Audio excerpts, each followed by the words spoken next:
الرحمن الرحيم. السلام عليكم ورحمة الله وبركاته. وأنا عشان لدي كترسان عيدن كحوق الدولة الصومالية وتبتيس السنة عيدن كحوق الدولة الصومالية وحان هالكان أدسي وقدرية لحويناء جمهورية الفدرالية الصومالية مدان حسن شيخ محمود أدسي قاسو كو آدن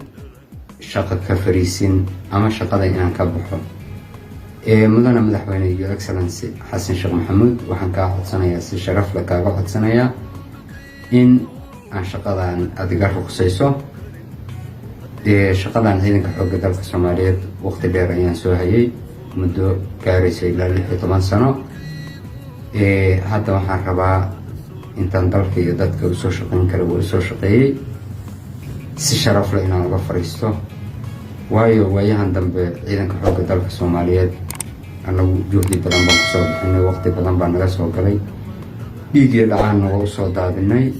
waan u hurnay marka mudane madaxweyne ciidanka in qabiil iyo maamul xumo ayaa soo dhexgalay sida awgeed kuma sii shaqayn karo jaala madaxweyne waxaan codsanayaa in aan shaqadan iga saarto waa mahadsantahay mudane madaxweyne